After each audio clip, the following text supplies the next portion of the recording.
We'll see. Ay! Rafaela. Rafaela para sa Blacklist International. Nakilala natin si Kimpoy sa Aman. Game number 2. Kailangang putulin ng Blacklist. New codes ang win streak ng Echo. Pero ang katanungan ba rito mapagpapatuloy nila at mapagtatagumpayan? Oo nga. Ito na ang early game natin sa pagitan ng parehong Blacklist at Echo. Compared to game number 1, ano naman ang ating aasahan for this time around? I definitely would want to see more of Blacklist International come game number 2 because they have an Akai. Tapos yung Light of Retribution na first skill nitong si Kimpoy with the combo of the Impure Rage, medyo mas masakit yung damage output. Kailangan lang nilang maging wary doon sa setup coming from JP with the Minoan Fury kapag nag-level 4 na siya. Plus, yung mga wisps coming from Sanji. Pero grabe yung trivia natin nung nakita nyo man yun. Top of the food chain, both Sanji and Carteezy, 5 and 4 MVPs respectively. At ngayon naman, tingnan din natin yung emblems na ginagamit ng parehong kupunan. Dalawang Quantum Charge, tapos dalawang Impure Rage for the side of Blacklist International. Nakikita na natin dito no, na in terms of damage output with these emblem sets, medyo nagkakaroon tayo ng differences for the side of Blacklist International. Kasi kanina, Echo yung may hawak ng 4 na Quantum Charge. But this time around, medyo mas madami naman yung sa Blacklist. Yeah. And nakita din natin doon nakapag-tenacity itong si Owl. So talaga nire-respeto niya yung early game damage na meron itong si Benny QT. Now level 4 na si Carteezy. Pero kasi antay pa yan First turtle, andyan na So sabi nila dito, wala mo na mag-aasim, wala mo na mamamatay. Buti walang wave daw doon, sabi ni Owl. Kasi kung nagkaroon man level 4 na nga si Carteezy, medyo delikado. Knowing the early game damage output na hawak-hawak ng isang Joy, hindi malabong mag-go agad sila for a take-off or malupitang poke, katulad na lang ng ginagawa nila ngayon. So, both teams trying to take control dito sa ating turtle pit. Pero ngayon, si JP may ipit. Penalty zone. Penalty zone ay gamit na ni Sanford. Pero may pag-ibit na gagawin dito si Rindo. Andun si Carteezy. Sinong kanyang hahabulin? Kimpoy na lang ang targetin natin. Pero nandun yung mga sapa ni Dominic habang iikot na rin si Sanji. Pero hindi titigil dito ang mga agents. Uunahin nga ba nila o susunod nga ba nila ito si Carteezy. Pero mapapalayo at walang buhay itong si Carl. Malaya nga bang makukuha ng Blacklist itong turtle? Yes, sir! Makukuha nila ng malaya itong first turtle natin game. Kung papansinin natin doon, no, maagang nakapagpa-level 4 itong si Yue as well as si Kimpoy. Kaya naman nagkaroon sila ng ability na kontrolin agad yung first turtle of the match. Makikita din natin doon na hindi pa kasi level 4 si Sanji as well as si JP. Meaning, lamang talaga yung Blacklist doon. Nung naipit na doon si JP na level 3, parang sabi, uy, kayang-kaya na natin ito. Ituloy-tuloy na. Kaya ultimo yung naging heavy spin ni Rindo, kinumit na talaga onto him. Nabitin man ng kaunti, they were still able to take a kill onto Sanford eventually na nag-dive in dire-diretso with the penalty zone. Pero Eagle, medyo ano bitin ang damage. Oo. Dito natin nakikita na na lamang talaga pagdating sa poke itong si Yue. And na-miss natin kung paano mag-Valentina itong si Yue. Di ba mahilig sa purple itong si Yue? Usually ginagamit niya dati, di ba? Eve, Valentina, and talagang makikita natin na sobrang swak pa rin talaga sa Blacklist International ngayon. JP, magwawala naman yung Wiz Fury pero iipitin at may heavy spin din sasagutin si Rindo. At first blood, second kill rather para sa kabanan ng Blacklist. parang ngayon nakikita natin na ma-maximize yung pahirapan gumalaw. Pero si Owl dito, nalagay sa onting alanganin kasi makaka-out lang din. Eagle! Under the turret pero nirespeto ni Yue kasi nga sabi niya Tori yun Pero tumama yung stun mula dito si Boy. And Rindo with another kill habang next na natin si Sanji. Yue makakabawi din. 3-0 para 4-0 rather para sa Blacklist International. Grabe yung pasilip ng celebration ng Blacklist sa loob ng holding area. Pero doon natin nakita yung threat talaga ngayon ng isang Akai na nilapitan mo. Exactly. And yun talaga yung nangyari, no? In terms of damage output, medyo lalamang talaga si Rindo in the early stage of the match kasi masakit yung body slam against a Joy. Tapos si Sanford, paulit-ulit pa nilang binibigyan dito at mukhang back away na lang din muna. Pero again, going back to what I was saying kanina, in terms of the early game, sobrang lamang yung Blacklist International. So, kailangan nilang panghawakan yung early game lead na yun and ensure na mag-carry over siya towards the mid up until the late game. Surprisingly ngayon, nakikitaan natin ng onting pagkabitin sa kung ano nga ba yung gustong i-execute ang side ng Echo dahil Blacklist International mukhang dito magkakasubukan na naman sa turtle. Carteezy pasayo-sayo lamang pero si makakuha ng second turtle ngayon Rindo pa rin ang makakakuha nun. Sumabay na rin ang ilang sa kupunan ng Echo at Blacklist. Pero grabe yung pinapamalas ngayon ng mga agents. Walang casualty doon because nag-back away agad yung parehas na kupunan in that second turtle of the match. Kung papansinin natin, lamang ng isang level doon si Rindo, which essentially means lamang yung damage ng kanyang retribution and hindi siya nahuli doon ni Daddy JP, pero siyang humuli. Speaking of huli, dalawang naipit niya. Pero Cutie ay matutunan mula kay Yue Sanji. Lalayo na rin. Habang nakaibabaw dito si JP. Pero sabi ng Blacklist, tara na. Inex na natin si Daddy James. Ngayon tatalon lang sa the stomp. Habang si Yue ay mega kill na. Mapapatumba rin ang Torre sa may taas. Napakalaking advantage na ipinapakita ngayon ng Blacklist sa kanilang pagkontrol kay JP na hindi nila hinahayaang makagalaw ng basta-basta at makapag-minuan Fury. Exactly. And ito yung sinasabi natin kanina, no, na kailangan mas mabilis kumilos yung Blacklist International in terms of the mid lane. Eh, paano namang hindi kasi sila bibilis? Merong holy healing coming from Kimpoy's Rafaela, tapos mabilis pa yung movement speed because meron silang Wilderness Blessing as well as agility for both Yue as well as si Kimpoy. And at this point in the match, medyo sila talaga yung nagsa-dominate. Oh. Actually, may additional na setup pa rin ng Blacklist International with the Valentina na nakita natin na nag-Minoan's Fury kanina. So, dahil doon, lumalaki na yung kalamangan nila. And si Yue na ang highest gold earn dito. Minemaintain talaga ni Yue yung kanyang pag-clear consistently at hindi niya hinahayaan na maging behind sila in terms of gold in that particular aspect. Pero ngayon naman, gusto ko rin magtuunan ng pansin na ultimo kasi itong si Kimpoy pala, may kaunti pa lang may kaunti pa lang kirot. Tingnan mo naka-ano pala siya, naka-infuriate siya on Rafaela. Ito yung sinasabi ko din kanina, no, na aside na magkakaroon sila ng additional mana every time na magkakas yung Light of Retribution, meron ding additional damage kahit papano, yung Impure Rage. So, in a way, yung pagkakaroon ng Impure Rage dito ni Kimpoy, ine-ensure no, na hindi nila kailangan mag-build ng Enchanted Talisman. Hindi man ito focusing mark, parang ganun na rin naman. Kasi sa kanya naman nanggagaling yung additional damage. So, may mga pokes talaga na maraming nanggagaling ngayon sa side ng Blacklist International and it seems like they're taking full control of whatever lead they've already established kasi sunod-sunod na rin yung kanilang attempts na i-convert into objectives. Sila ngayon ang nakabasag so far ng 2 tore na sa side ng Echo. Napakaganda ng reset na ginawa dito ng Blacklist International. Talagang bumalik sila sa drawing board. Ano nga ba ang mga maling ginawa natin ng game number 1 at nakita natin yung resulta ng preparations nila pagpasok dito sa game number 2. Echo, kailangan nilang humabol and nakikita naman natin pinipilit nila pero medyo 10 bits pa rin Circling Eagle. Oy, gagamitin na dito yung Sanji lalayo. Naipit si Habang Sanford. yung MS Pen, ang naging puntirya itong si Sanford pero nandun yung flicker penalty zone. Habang nandun yung stop, JP dito at si Benny Kili makakuha din. Lumatakbo na ang mga members dito ng Sakit Blacklist ni International.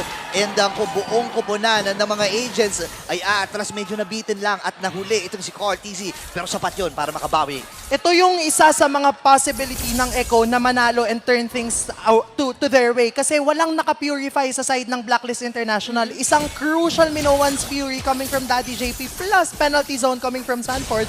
As long as maunahan nila yung Blacklist International, carry talaga nilang balik na rin yung nangyayari sa mapa right now. Dalawang crucial skills talaga na pwedeng pagpatungin dito ng Echo Express at gulatin na lang bigla ang Blacklist International. So they really have to be wary ngayon of that possibility and as well as their positioning dahil yung mga ganong pagkakataon ay hindi pa lalagpasin basta-basta ng Echo kasi yung saglitang oras either ng penalty zone or even ng Minions Fury parang sabi ni Benny Cutie, yan lang yung oras na kailangan ko Para makastock. Yeah, and kung makikita din natin, base sa lineup ng Echo, hindi naman sila bitin sa magical damage. Kasi si Core TZ, siya yung nagsisilbi ng magical damage para sa kanila. Ang utilities talaga nila dito ay si Sanji at saka si JP. Yeah, may konting damage dahil nga dun sa mga wisp na lumilipad para kay Sanji. Pero kasi sa ngayon, ang kailangan nilang bantayan at panghawakan ay dapat hindi mamatay itong si Core TZ kapag may mga team fights. Nagkakitaan na sila at po. Ayan yung penalty zone. Inabot si Kimpoy ngayon. Create si Owl. Pero aabutan na ni Core TZ dito. Ang problema, hindi na makakataka si Owl.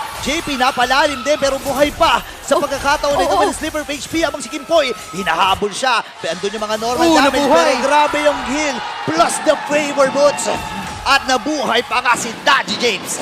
Kung umabot yung Light of Retribution, ano na Tegi na okay na pero hindi umabot Sayang doon, ang ganda sana ng ginawa ng Blacklist International as a response. But the setup coming from Echo, ito yung sinasabi ko kanina, kapag naunahan nila yung Blacklist, talagang mananakit.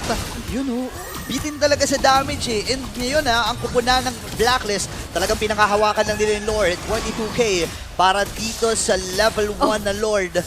And yung heal at yung movement speed na bigay ni Kimpoy, masasabi natin na sapat na eh. Yeah. Oo, yun yung lang pinaka ginagamit para makapwesto, makaiwas. Pero just the same kasi, nakita mo kanina, JP, bulaga, tapos nag-guiding wind palabas. Parang mga testing lang, ganon. Testing waters, pero ang sakit si Yue ngayon. Grabe yung damage, pero ngayon si Yue, natamaan siya ni Sir Tigil. Habang Si lilipad, Sanford, ayun! At si JP dito makakaseta, pero si Owl, libreng free hit sa likod. Takbukan muna ang Echo at babalik muli sila dito sa Lord. Parang nagiging malaking bagay pa ngayon na kahit nakapag-stack na sana si Benny Cutie kay Rindo, yung nakakabawi siya ulit ng shields by using his skills na in-adjust din, hindi na basta-basta nabibitawan yung crossbow of Tang eh. Yun na naman, Ang ganda ng ginagawa na ng pares na kubulan Aray Raven. ko. Walang nagpapatalo, wala talaga nagpapakabog, tapos nag-ultimate na doon si Kimpoy. Grabe si Benny Cutie dito Kailangan umiwas at Carl. Si Easy. Carl. Hindi ko datangan yung punti na pero masakit. Nag-retrieve. Yung mga shuriken mula dito kay Owl. Ngayon masyadong malayo si Carl. Kailangan kumapit ang Echo at si Rindo makakakuha ng level 1 na Lord. Ngayon, ang Blacklist International ang in control. They will be able to get the first Lord dito sa ating laban na medyo kanina pa sinasayawan. Parang mga 2 hanggang 3 minutong sinayaw yung Lord na yon. And that's just the first Lord of the match. Kaya naman ang ganda ng ginagawa ng pares na kupunan kasi alam naman nila na kapag nag-full commit sila, mayroong possibility na ma-punish sila. Yeah. And nire-respect nila yon. And with Carl TZ's Rhythm of Joy, yung mga ganong damage output coming from him, knowing na 3 na yung damage item niya, Holy Crystal, Blood Wings, tas Genius Wand, kayang-kaya Max na niyang damage, abutin no? yung mga backliners ng side ng Blacklist. Parang so far yung bilis ni Kimpoy o yung pagpapabilis sa kanyang mga kasama, nakikita natin. Pero yung parang pure healing, hindi pa. Wala pa pala siyang Flask Yeah. of the Oasis. So, Wala pa. what more kapag ka nagkaroon na siya noon at ganito na yung threat ng Blacklist International habang mukhang pagsasabay-sabayin na nila o ima-maximize ng sobra yung Lord na kanilang nakuha as they take as much turrets as they can kontra dito sa Echo Express. Grabe yung control na pinapakita dito ng Blacklist International. Inaagawan na ng mga resources. Look at the damage dealt. Napakalaki ng kalamangan ni Yue. Mamaya, inaantay ko lang yung sigaw na Yue. Antay natin. Grabe, 53,000. Sorry. Mamaya pa pala. Akala ko, ngayon eh. Mamaya pa. At least may rehearsal. Again, kaya lang naman naging 53k yan kasi nga, hindi siya nagpapatumpik-tumpik in terms of rotation. Tapos, kahit yung mga frontliners ng side ng Echo, wala na siyang hesitation to poke them out kasi nga naman, meron siyang out kapag nag-double dash siya with his second skill. And because of that, ang ganda ng damage output na nadidish out ni Yue. Tapos, nababackupan pa ng mga shuriken ni Owl. And kapansin-pansin din ng Yue dito, kinuha niya yung single eagle. Kasi Yeah. yun yung way niya para makatakas na hindi ginagamit yung flicker. Pero ngayon, bigyan na kagad natin si JP na commit ang mga ultimates. Habang single eagle naman mula dito kay Sanji, bitin, ikutan ang ginawa ni Yue at ni Sanji. At tingnan mo naman yung ginawa lang ng Blacklist International dito. Right after nung maliit na skirmish, heal lang para kay Kimpoy. Oo, kahit mastakan ka ni Benny Cutie, ang sasabihin dito ni Kimpoy, heal kita. Pero doon medyo naging alanganin yata yung kanyang buhay. Makakaiwas naman kahit papaano ang Blacklist International. Pero ngayon, eto yung oras na parang nakikita talaga natin yung fullest potential ng Blacklist na eto yung strength ng lineup nila at Yeah. nai-execute na nila. Oo, and ito nga yun, no, yung early game dominance, again, na nabanggit natin, na meron yung side ng Blacklist International. After 3 turtle takes, nagiging visible na talaga siya na because of that, meron silang 4K gold lead coming 20 seconds into the next Lord and nabibigyan nila yung kung sino man yung humaharap, be it Daddy JP, Oo. be it Sanford, lahat na dead man na. Yeah, kung babalikan lang natin yung naging storyline kanina, no, matagal-tagal na panahon na inaantay ng Blacklist International na makaisa kahit isang game lang para sa Echo dahil masyadong matagal na panahon na since nung M4 dumaan yung season 11 at ngayon itong ang magkabilang kupunan na talagang ready sila sa bakbakan lalo na ang Blacklist International with their new form. Napakaraming may gustong pumutol doon sa win streak na hinawakan ngayon ng Echo. Pero Pero ginamit na yung penalty Penalty zone! zone na minuwans Fury pero bitinata sila sa damage at si Carl Easy. si At doon yung mga normal hits ni Owl. Tutumba dito ang Young Goat at ang Lord ng Luminous ay makukuha ng mga agents. Napakatutok! Dire-diretso lang ang ginawang sagot ng Blacklist International! Kasi kung papansinin natin, in that specific skirmish, wala si Benny Cutie. Nagpupush siya doon sa bot side. So talagang magkukulang yung damage output coming from Echo. Napaflicker doon si Daddy JP in hopes that Carl TZ will be able to burst down the damage dealers of the side of Blacklist. But the sustainability coming from Kimpoy na meron ng Flask of the Oasis was more than enough to sustain them in that specific team fight. Ngayon meron na pala siya. Kaya palang taas lalo nung heal. At saka may kita natin yung pagkakaiba ng isang Matilda at ng isang Angela kapag ka nasa mid lane sila. Di ba? Kasi ang laki ng tulong ng isang Angela kapag ka nakasanib siya Yeah. Oo. dito sa isang Joy. Unlike sa Matilda. sa Matilda na pwede mo lang siyang dalhin kung Oo. saan at iligtas. With those heals, pwedeng makatulong. Pero kasi wala kang yung slow talaga na maganda Yeah. para sa isang Angela. Pero ngayon, Lord, the Luminous ay nasa may bandang itaas pero dedepensa. Sinipas Ang na. dito ng Blacklist International ay pasugod. Si Sanford ang kanilang iipitin. Nandun yung Guiding Wind habang yung damba na stomp mula dito kay JP pero hindi sapat para madepensa nila yung Torres sa itaas. Hindi na rin biro yung mga binabato ngayon ni Yue, ha? Parang Sakit kapag na. either si Benny or si Carl ang lumapit, medyo delikado na yun kapag ka naabutan nila. Even kapag ka yung 1-2 combo lang niya ay napapatama ng sobra. So right now, medyo nakikita natin na iipit talaga ang Echo sa sitwasyon na ito. Ano nga ba ang mga pwede pa nilang maging sagot? Yung kanina pa ba nilang ginagawa, kinakailangan lang ma-execute nila ng tama? Kailangan lang nilang ma-ensure na mapa-5-man yung pagkakaroon ng crowd control ng side ng Blacklist International. And kailangan nandun din si Benny Cutie as a way para makapag-dish out ng enough damage. Kung papansinin natin, 4th pa lang siya sa damage. But that's mostly because of the fact na siya talaga yung nagpupush. And understandably so because this is a 1-1. However, if Echo wants to win a specific skirmish against the agents, kailangan nilang i-ensure na kumpleto sila. 5v5 dapat ang laban. Ito na yung literal na head-on collision na pala na Yeah. kailangan nating makita from Oy. these teams. Pero si Carl Alright. TZ! Tunaw ka agad si Cortez. 4v5 ang magiging sitwasyon. Ito na nga ba ang panahon ng mga agents na makaisa sa Echo? Susugod na ang kanilang kupunan. Yue isinisigaw na rito. At ang Echo kakapit pa rin. Ito yung idea na sinasabi kanina eh. Gusto mo sana sa Joy kahit onti makatagal ka Yeah. kapag nagbabad ka. Sakit Kasi nasa iyo naman yung enough damage to take out yung backlines dito ng kalaban. Especially etong carry ni Owl. Pero hindi mo kasi talaga gusto yung umabot ng late game laban sa ganito.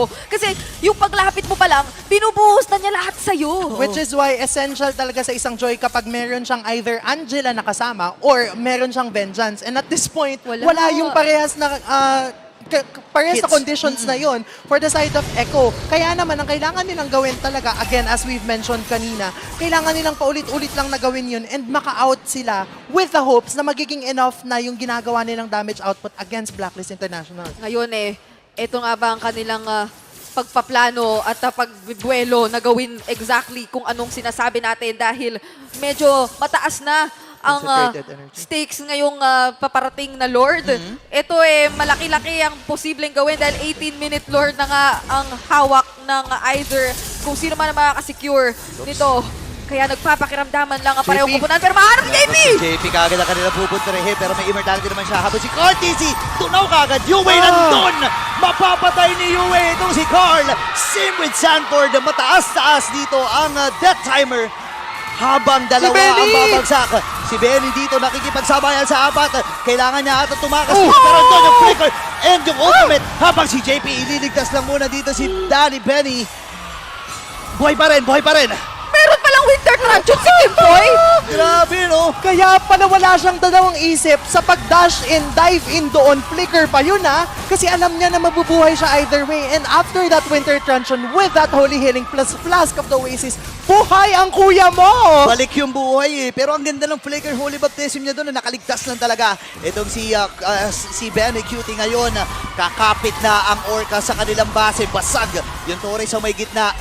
At isa na lang na inhibitor turret ang natitira sa ibaba.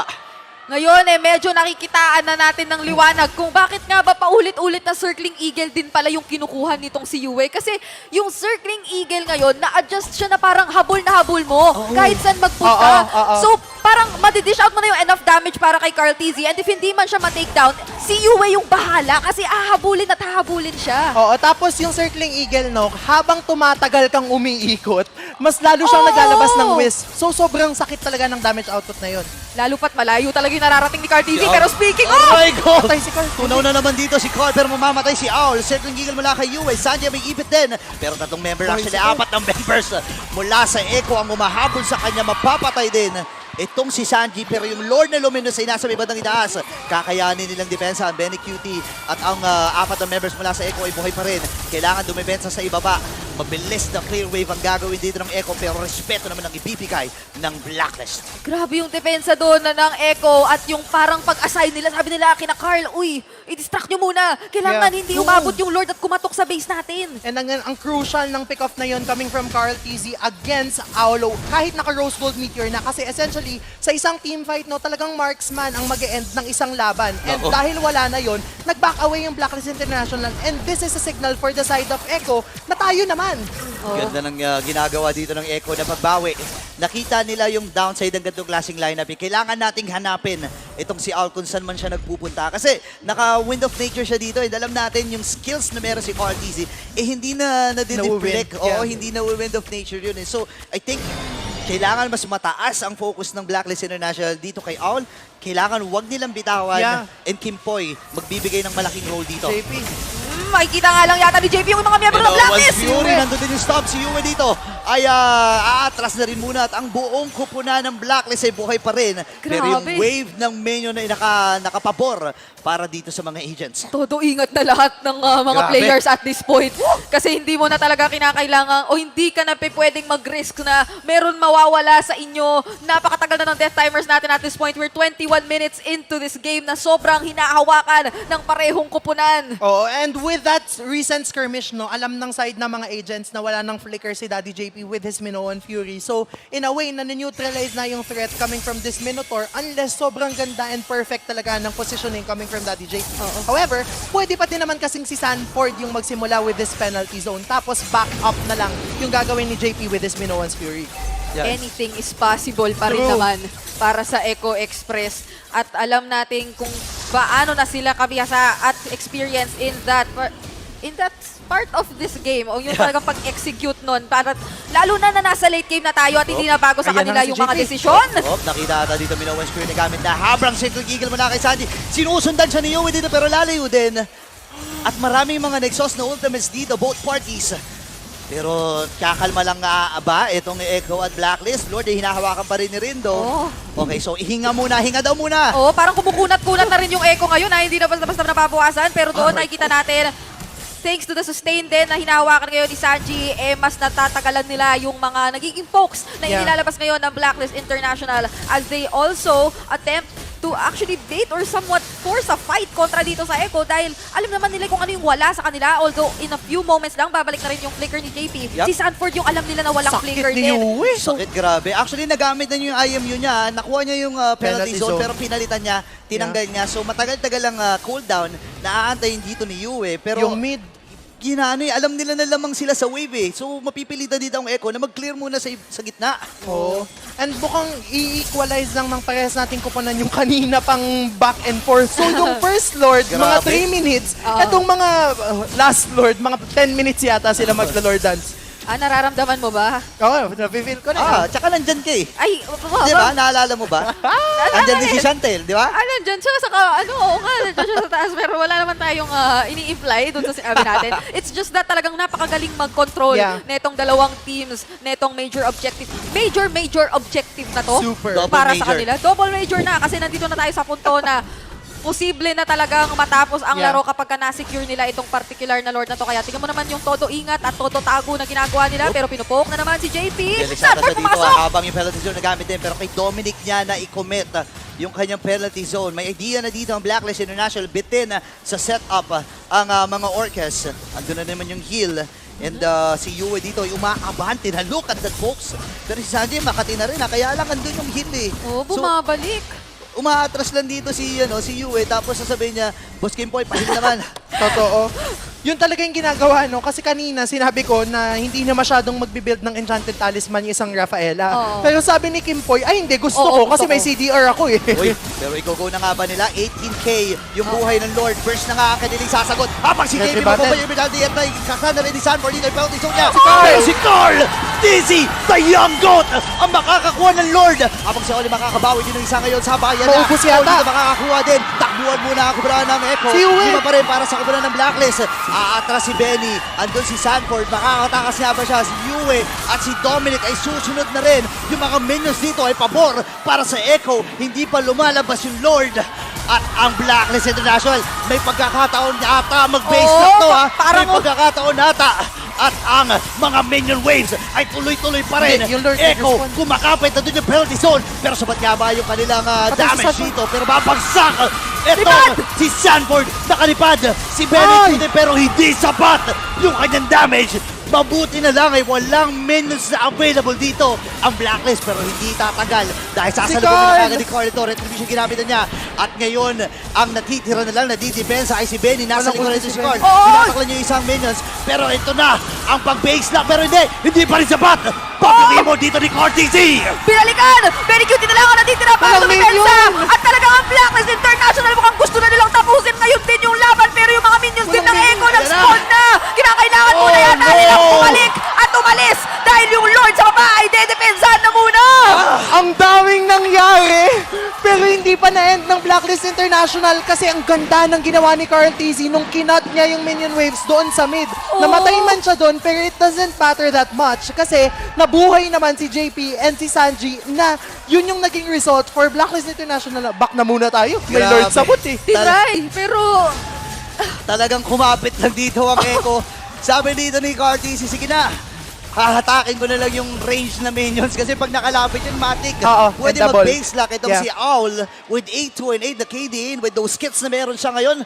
Madali na lang sa kanya mag-base lock eh. Naka-Athena shield na si Owl, no? And naka-immortality siya. Ibig sabihin, wala pang Wind of Nature, hindi pa nagko-cooldown. Tapos, ayaw niya i-risk yung fact na pwede na siyang ma-burst nitong si Oo. Carl TZ with his joy.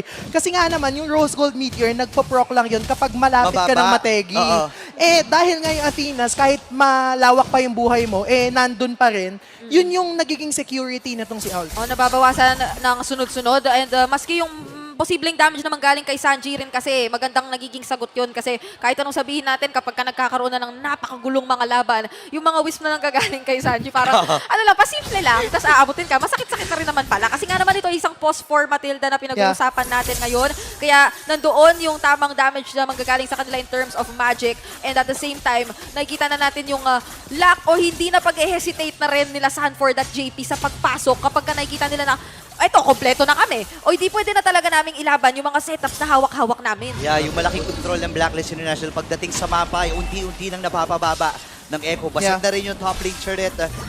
Yung second na lang ang natitira. Pero si Rindo kasi hindi sumusuko eh. Sige, kanina na isahan mo ako Carl TZ pero this time, sisiguraduhin ko na makukuha namin to. Wala pa namang immortality si Carl TZ dito. Si So Rindo. pwede samantalahin ng Blacklist International. Mag-isa si Rindo ngayon, pero nandyan na yung iba pang mga kasama. Ganda ng bot ng Flow sa bot. Yung Blacklist. flows talaga, kinakailangan mo ring mataan kasi yung Echo kinakailangan muna yatang magbaba ng Oo. isa. At Naku, yun ay basag. si Sanford. Dahil kung Basag. hindi mababasag at mukhang pabasag na nga siya. Basag, no. Alam ngayon ng Blacklist International na wala si Sanford. Go na nga ba Wala nila si ito? Benny. Napupok na naman si JP at nababawasan yung Lord din. Eh talagang binabawasan na nila pero sina Carl Si TZ at Carl. Sanji todo tago ah. Nag-aantay lang talaga ng tamang pagkakataon. Ganda JP, ng pwesto. binibait lang niya yung pwesto niya eh. Parang Oo. sinasabi niya rito, andito kami, nandito kami sa may likuran nyo, harapan nyo. Pero, ang totoo, Carl TZ nasa likod eh, oh. Kailangan ni Kimpoy makapag-cast ng Light of Retribution towards Oo. that Lord Pit para makita niya kung nasan si Carl at mukhang narinig na niya ako. Ayan, ayan. Eh, Ayun! ayun, nakita na niya. Nakita. Dalawa pa. Naispatan doon sa may damuhan, JP with a stomp. Pero kumakapit lang din. 30k yung buhay ng Lord. Igugo na nga ba nila? Masakit na dito si Yue. Yung bot ulit. Nararamdaman na rin dito ni Daddy James. Aagawin na muli yung kanyang circling eagle. Kinancel yung Lord. At reset. Okay. Daddy Japes. Hinga muna, hinga Ano, muna. naiklian na, Daddy Japes. Daddy Japes na Kailangan tayo na muna ngayon. nating i-shortcut yung mga bagay-bagay kasi nilolong cut ng parehong teams yung Lord Tama. Dance eh. Sobrang tagal at Power talagang potion. mini-make sure nila na meron silang malinaw na advantage bago nila i-commit ng sobra. Pero maganda ang nagiging pag-zone or hanap Uy. kayo ni Kimpoy using the Light of Retribution. Kaso ang Echo hindi na basta-basta nagpapapo katulad ng kanina. Okay. Mas nagiging maingat na rin sila pero papasok na yata si Eto Carl na si Carl. TZ. Eto na si Carl. Andun yung heal. Ayan yung slow. Dominic ay sasama na rin sa aksyon. 5 laban sa 4. Nagki-clear pa si Sanford sa gitna. Pero sabi niya, hindi, 1 call away lang naman ako. Reset muli. Reset muli, ladies and gentlemen. Okay. Para sa Blacklist International. Pang ilang reset na to? Pang-5. Oh no. Oy, Eto pero na. siyempre yung Eagle, nagamit kagad ni Sanji. Hindi rin available yung mga Immortalities dito. Yung bot ulit. Ganda ng ginagawa talaga ni Oy, Dominic. oy, oy. no? May mga napanood na tayong pakito na nagsusuntok ng base madalas, ha? Ayan na. Kinakailangan yatang ingatan ito ng Echo kahit papaano, pero yung Lord naman, patuloy lang din hinahawakan ng Blacklist International. Grabe yung tago at pwesto ngayon ni Owl dito sa bandang purple buff ng side Yeah. ng Echo. Ito yung literal na sayawan na pwede muna tayong magmerienda. Pero ito na. Siyempre, Eagle Si na naman. Sanji. Para kay Sanji. Pero ipaburst na nila. Si Daddy JP. Jamie Flicker. Talunan ng 3 ngayon. Heavy speed na gamit na. Ilalayo lang muna din si Daddy Benny. buhay pa. Habang si JP dito, buhay pa rin. Andito na si Sanford. Available ang kanyang Flicker. Pwede silang umabot. At hawak na ngayon ng Echo ang Lord. Yung Pwede bot na ulit. ilagay nila doon sa kanilang poder. Pero si Sanji ay hindi sumusuko. May pagkakataon mag-reset dito ang Echo. And mukhang ito yun na nga ang gagawin nila. Pero si Benny Cutie medyo lumalalim din. Oo. Delikado doon sa stun na meron itong si Kimpoy. Wala nang Daddy inspired si Benny. ando si Dominic. At yung Lord ay buhay pa rin. Grabe, ang sayawan na nagaganap.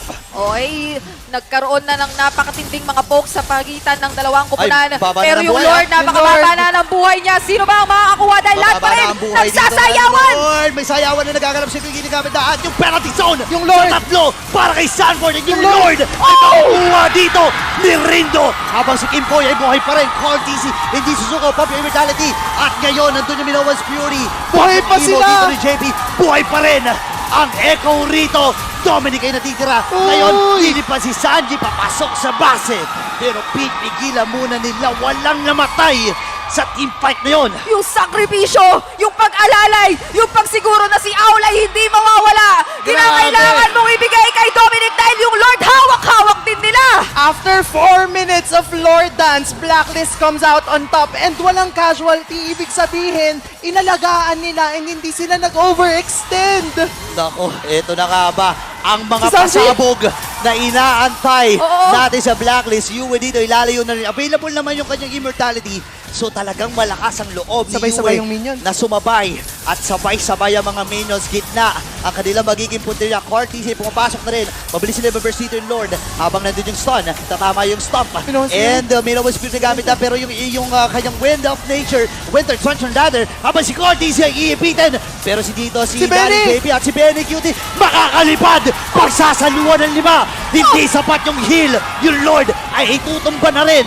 Echo dito, makakadepensa pa. Nawala si Kimpoy, wala yung kaagapay. Ngayon, isa na namang successful defense mula sa mga Orca at ang Blacklist Grabe. International. Disengage na naman muna. Grabe! This is world-class MLBB action for both of our world champions. Hindi nagpapatalo yung Echo kasi alam nila na at this point in time, wala na silang pakialam sa gold lead. Kailangan i-prioritize nila yung minion waves na kailangan nilang i-defend. Kung papansinin natin dito, ang ganda ng pagkakasta Si Benny, ni oh. Benny Cutie against Rindo. And Oh, dahil no. na-proc yung immortality na nitong si Rindo through transfer towards Kimpoy, yung Lumipat. kanyang crossbow of Alam mo yung team song natin kanina, asan ba ako sa'yo eh. Pero ngayon yung team song natin parang hanggang kailan. Hanggang kailan tayo maglalaro dito. Kasi hindi natin masabi kung anong oras bang matatapos etong laban. Sobrang higpit ng depensa ng Echo at sobrang kaapit din ng Blacklist International sa nandito na tayo, nagawa na natin i-execute yung early to mid stages of the game eh. Ayaw rin naman nilang bitawan. Tsaka hindi na rin biro mataas na yung death timer. Yeah. So kailangan mag-ingat ng both parties dito kasi pag may namatay sa kanila, pwedeng gamitin na decapitalize kung sino man na makakakuha ng kill. Ngayon si Dominic, kailangan niyang umiwas dito. Ang sakit na! Oh, ng no. mga electrifying beats mula kay Carl. Mapapatumba nila rin yung Torre dito sa may gitna. 20 seconds bago sa ating next na Lord. At nagpo-flow na muna ang kupunan ng mga Orcas. Okay, maglilimang Lord na po tayo para po sa lahat ng mga manunood. Ilan ang Lord count? Lord count? Ilan ang Lord count natin? 5? Maglilima. 5. At mag-aanim na pala. So, itong magsuspawn sa baba ay yung ika-anim na pong Lord natin na mas pinakunat, mas pinasakit, mas pinaslakas. mas pinaslakas. Kung lahat ng pwede mong sabihin, nandyan na at siguradong paglalabanan ng sobra ng parehong kupunan. parang unti-unti na nilang nakakaparin kasi kung ano yung Yeah. mga dapat nilang gawin kapag ka meron ng objective. So sa mga ganitong panahon, no, kailangan may gawin ng kakaiba yung Daddy parehas sa Benny. koponan. Kagaya ng Ayan ginagawa na. ng Echo. Daddy, Affinity ay maa-activate Oh nga my! ba? And si Benny Cutie hindi sumusuko, Ooh. hindi nila gagamitin pa ng prosudang at mapapatumba nila si Dominic. 80 seconds siyang wala sa magiging laban na ito. Pwedeng bitawan muna ng Blacklist dahil delikado ang kanilang posisyon at ang Echo ngayon, obviously, nakakalamang.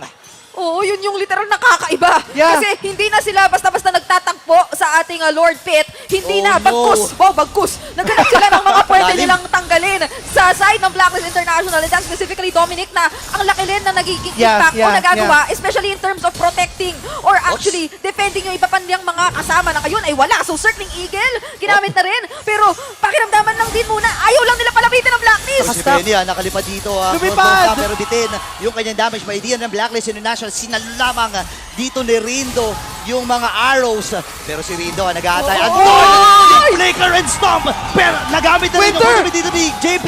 At si Owl nakakalibreng hit. Kaya lang si Benny Si Cutie Benny! sa likod!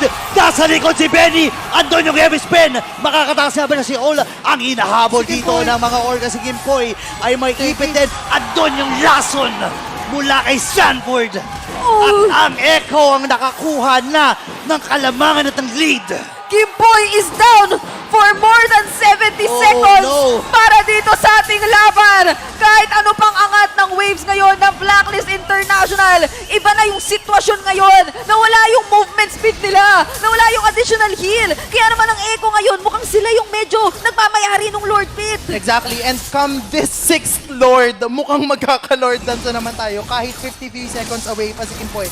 Again, meron pang threat ng heavy spin coming from Yeah. Rindo's Akai. So medyo kailangan maging cautious ng Echo doon para lang ma-secure na nila itong 2nd Lord na to. 6th Lord! Uy, pero ibaburst Ayan na at na. ibibigay na ng Blacklist International itong 6th Lord ng ating game. Pero ang mahirap dito, makunat, masakit, at even yung mga Mega Minions ay malalakas na rin. So kailangan kumapit ng buong kupunan ng mga agents para sa paparating na Lord. Abot pa yata si Kimpoy. 20 seconds, 15 seconds pa yung Lord. Oh, ito yung depensa naman na sobrang kinakailangan nating makuha ngayon from Blacklist International kung ayaw pa nila na bitawan itong laban natin. Pero in terms of wave clear and their capability to defend, how reliable nga ba yung composition nila ngayon when it comes to that?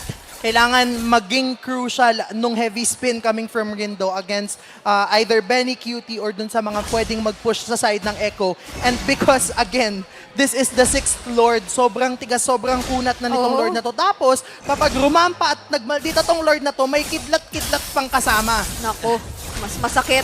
Mas pinasakit yung damage ngayon.